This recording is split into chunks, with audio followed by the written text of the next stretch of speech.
Alrighty guys, guess what we're doing today? We are changing the speaker out of gx65. We're going to try some different speakers in it. I want to give you a tip real quick. Your reverb tank in the bottom on these crates, your inside screw on the bottom, you can only get to it when you take the center screw in the speaker and you take it to the right. Then you can get to that screw. Here's what I do with that screw. I do not put it back in. I only put it back in with 3. That way it's easier to do speaker swaps. And let me pause you here and we're going to look at these speakers here.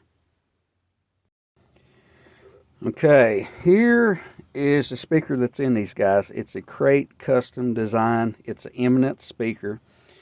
Some people say it's like the OEM of the Legend series. I've researched, I can't find it. Here's your numbers on that if y'all want to do some research. And tiny magnet. You can see most of your Celestion or other speakers, your magnet comes all the way out to here on the basket. So it's really super tiny here.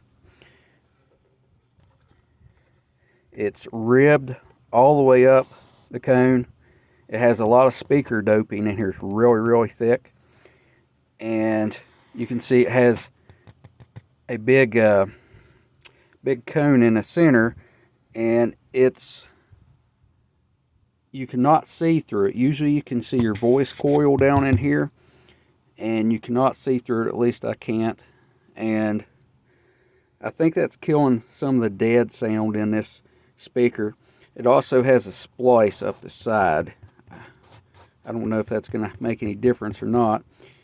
And let me bring you back and I'll show you one of the speakers I'm going to try in this amp. Okay, so I've had this other eminence speaker in my closet for a while. Very loud. Sounds very good though, but very loud.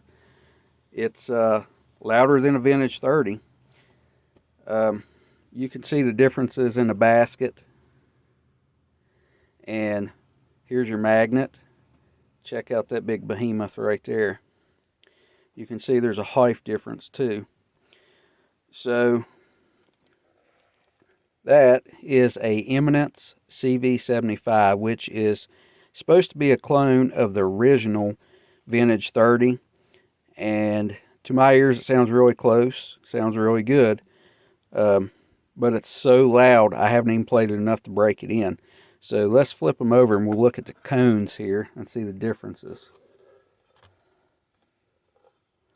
So you remember that guy that had all the ribs up it, and it has the doping really far on the speaker right here.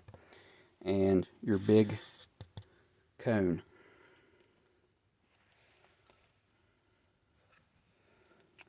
So this guy, the ribs are separated apart. Your doping doesn't come down as far, and has a small voice cone like a vintage 30. You can see through it a little bit. It's still pretty thick, but we're going to check a bunch of speakers in this amp just to see what it likes better, and hopefully we make some improvements. This will make more change to your tone than just about anything you're going to do in your signal chain. So this ultimately determines what you're hearing.